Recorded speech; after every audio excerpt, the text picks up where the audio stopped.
Bienvenue à la présente conférence de presse sur les acquis et recommandations du projet de promotion de la démocratie culturelle pour en faire un moyen d'expression et d'apaisement du climat social. De l'Association des jeunes pour la renaissance de la culture malienne, AGRCM.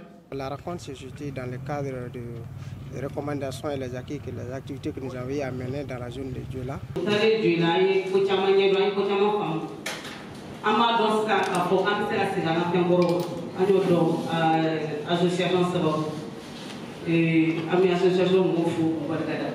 Aujourd'hui, les Occidentaux, beaucoup courent derrière notre culture. Et nous qui sommes, nous avons eu la chance d'avoir cette culture, mais nous ne la valorisons pas. Surtout les jeunes, nous accordons beaucoup de moyens. Maintenant, après cette activité, nous voyons que maintenant, les jeunes vraiment utilisent la culture malienne pour faire la paix et l'apaisement du climat social. C'est dans ce cadre que ce projet de promotion de la démocratie culturelle se situe.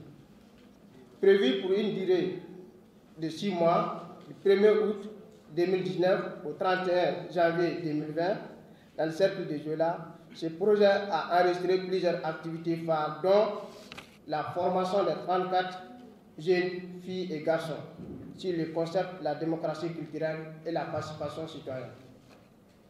La rencontre intergénérationnelle et le partage d'expériences, des valeurs culturelles et la jeunesse sur la démocratie culturelle. La compétition artistique entre les artistes en herbe sur les thématiques de valorisation de la culture, de contrôle citoyen et de la cohésion sociale.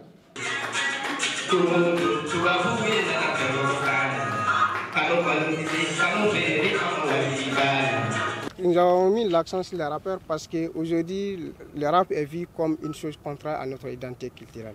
Parce que les rappeurs ont une mauvaise réputation auprès de la société, auprès de la population. Et si nous arrivons à recadrer les orienter, maintenant nous croyons que ces rappeurs, quand même, on peut les socialiser et voir un très grand résultat. Les gens pensent qu'être rappeur, c'est être délinquant. Alors que le rap n'est pas fait pour ça, c'est pour faire passer le message, pour dénoncer ce qui ne va pas dans la société. Qu'est-ce que nous appelons par démocratie culturelle?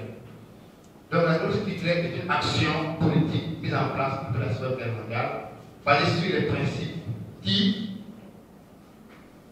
pour faire ses propres choix au sein de la démocratie, un citoyen doit avoir une éducation et des connaissances, donc avoir accès à la culture.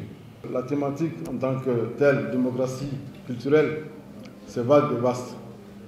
Mais essayons de recadrer les choses. Comme vous le savez, on parle de culture. Il n'y a pas une culture au Mali, il y a des cultures au Mali. Et c'est pour cette raison que nous avons au niveau de l'UNESCO 6 conventions qui sont relatives à la mise en œuvre également de ces cultures-là. La culture malienne est très riche.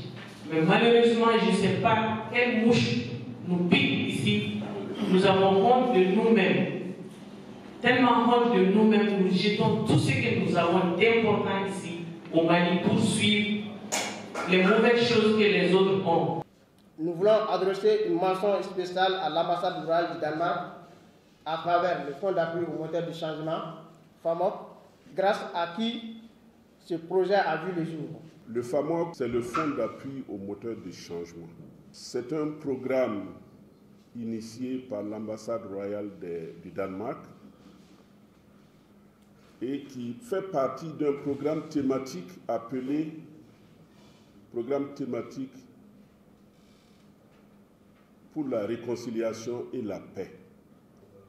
Nous recrutons des organisations et des individus qui peuvent contribuer à apaiser le climat social au niveau du Mali. Et c'est en cela que le projet initié par l'association a été retenu et nous en sommes très contents parce que de leur présentation, il y a déjà des espoirs qui peuvent se dégager. Donc, je voudrais en votre nom à tous les féliciter pour ce travail abattu en moins de 6 mois. Nous sommes maintenant dans la phase finale parce que nous tendons vers la clôture du projet. Mais après la clôture, je veux que les jeunes que nous avons eu à former et continuent à pérenniser les acquis. Par exemple, les comités de veille citoyens que nous avons, il ne s'agit pas d'arrêter parce que le projet est fini et que ce comité disparaisse, mais ce comité reste là et travaille avec les jeunes qui ont eu la chance quand même d'avoir l'éducation d'hier et les anciennes expériences et continuer à travailler avec eux.